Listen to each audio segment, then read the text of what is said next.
Екінші мәселе, ендегі бір өтті. Бүгінгі біздің мына дөңгелек үстелге жиналып отырған мәселеміз бұл. Және ерекше атап сөз қылатын мәселе. Бұл қазақ елінде дүниеге келген халық ассамблеясы аталынатын жаңа сипатта құрылымның мәні мен мазмұнын аша кетуге сияқты. Жалпы бұл құрылымның идеясы аса абзал, тамаша да дархан екені рас.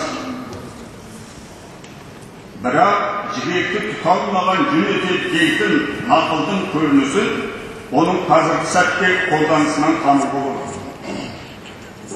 Меніңше, бұл да сол жаңғайшақтар мен жаңғыпаздардың артық етпек болып шыртық қылып алғаны болса керек.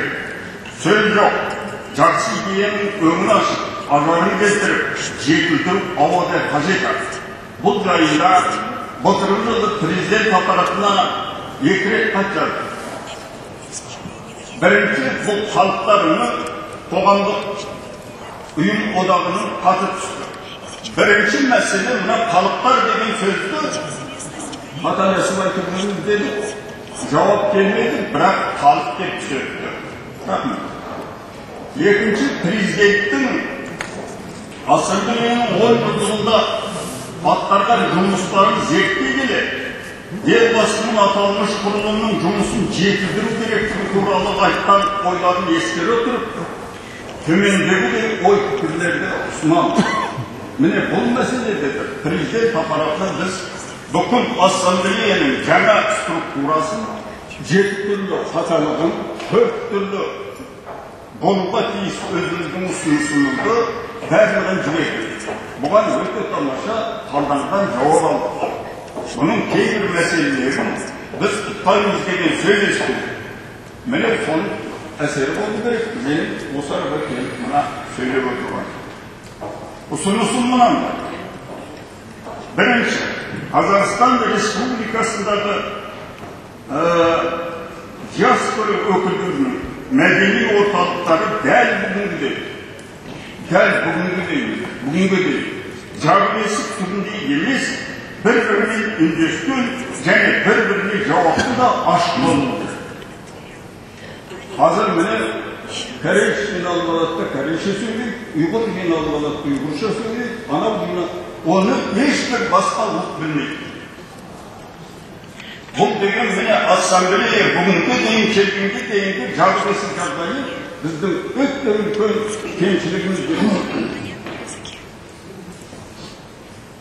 Оның бухгалтерлік балансы мен берушілерін жариялау арқылы олардың есеп-қисап жұмыстарына да бақылау жасалады. Болмаса бұл ұйымдар құжаттары бойынша үкімет тарапынан қамқорлыққа мұқтаж жай ғана мәдени орталықтарда ал ешқандай ерекшеленген бір ұлт өкілдерінің қаржы өндірістік империялары мен корпорациялары деп осылай атайды. Халық арасында осындай сөз. Мен сіздерге бұны жеткізуім деп. Аталмыш 130 мәдени орталықтарға тек сол ұлт өкілдері ғана мүше бола алады. Осы ұйымдар ішінде қандай ұстаным ұстайды, мемлекет үшін берер пайдасы мен зиянын саралап сараптайтын үкіметтік бақылау қай деңгейде? Бұл жағы белгісіз. 100-ге жуық орталықтардың өмірінен бір мысал. Дүнген, ұйғыр, неміс, тағы басқа мәдени орталықтарының халық ассамблеясына кіретін республика, облыстық, аудандық мәдени орталықтары.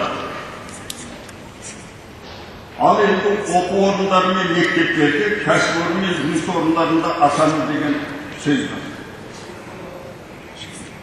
Сонда бұл қалай болады?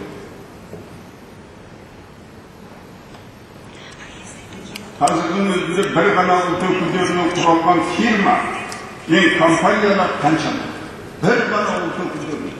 Басқа ұлт өкілдері оны істей алмайды. Бұл ертеңгі сепаратизм негізі болмақ. Біз көп нәрсені кейде жалпылама сөйлеп жүрміз. Açık söyleyip mezgil geçip aratmış. Açık айтуымыз керек. Кемшілікті кемшілік, жақсылықты жақсылық. Осындай нәрселерді ескере отырып, екінші ұсыныс, мынау жаңағы бірінші ұсыныс, екінші ұсыныс аталмыш орталықтар ішінара өздерінің көлеңкелі мемлекеттік және үкіметтік жүйелерін құрмауына кім кепілдік бере алады деген әңгіме халықтың арасында қазір. Әлбетте бұл әлеуметтік теңсіздікпен келеңсіздіктерге жол ашар сөз. Үшінші ұсыныс. Мына бізде биылғы жылғы болған, былтырғы жылғы болған уақиғалар міне. Қазір ұйғыр жастарысының жер біздікі, үкімет сенікі деген сөзі қалай түсінуге болады? Бүкіл Алматы облысында айтылатын әңгіме осы.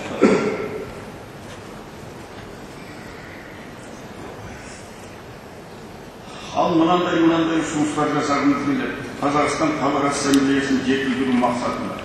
Бірінші, Қазақстандағы ұлттық мәдени орталықтардың басын қосып, унитарлық елге лайықты ортақ бір ғана мәдени орталыққа біріктіру арқылы бір тұтас Қазақстан халқына айналдыру.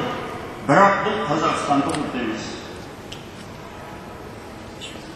Қазақстан халқы болуға, екінші, Қазақстан халқы болуға кедергі болып тұрған Қазақстан халықтарының мәдениеті, Қазақстан халықтарының тілі деп қолдан бөлушілік, кеңестік кезеңнен қалған психологиялық жасанды халыққа құтылуымыз керек.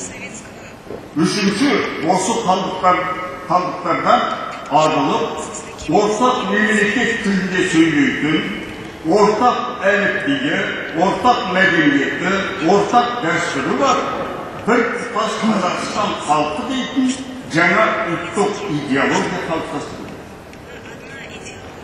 Идеологиясы мемлекет болуы мүмкін емес. Мен мұнаны қалай мүмкін өтетінін білмеймін мені. Берген біз президент аппаратына жіберген структурамыз мынау. Мынау 30 ұлттық мәдениетті жаңағы жабық есіктің барлығын ашпақпыз. Ашыңыздар деп сіздерден өтінеміз. Жолдас Гершин, жолдас Ералы. Міне осында міне бір мәдениет. Өйткені унитарлы елде бірақ мәдениет. Сол мәдениет міне ортақ. Ұйғыр мәдениеті, орыс мәдениеті, неміс мәдениеті, қарашай мәдениеті. Міне барлығын ашық талқылай, ешқандай күннен жоқ. Ашық отырып бірісідей шешейікте, бірісі мына қазіргі жердегі жабық есікпен сіздер білесіздер ме? Әрбір ұлттық мәдениет өз қаулысын қабылдайды да, облысқа жібереді, ауданға жібереді, осындай жағдай. Ал сонда унитарлы елде 130 мәдениет болып, 130 қаулы қабылдап, өздерінше істеп жатса бұл қалай? Міне сондықтан бұл мәселе Ералы мырзаға берген, бұл мәселе президент аппаратында талқыланған, жауап келді деп айтып отырмыз. Ал енді ағайын, мен сіздерден осы қазір сондай мен ұяламын дейді. Қанша халық Қазақстанға келген айтады, қазақ халқы бізге сондай жақсылық жасады. Егер қазақ халқы болмағанда біз аштан өліп қырылып қалар ек дейді. Солай болды. Немістер де солай дейді, шәрейлер де солай дейді, ұйғырлар да солай дейді. Ұйғырдың жері емес, ұйғырдың отырған жері. Бұл қазақтың жері. Біз 1860 жыл қартаны энциклопедияны ашып қарағанда қазіргі ұйғырша қойып алған терминнің барлығының атауы түгел. Жақсы, сондықтан біз жай қазақ халқын үстіп алдан сұраша деген шоқтартып, қазақ халқын сыйлайды. Мен сіздерден өтінем. Егер саған жақсылық жасаған адамға жақсылық жасау біздің азаматтық парызымыз ғой. Неге біз ол халықты сөйтеміз деп. Содан кейін менің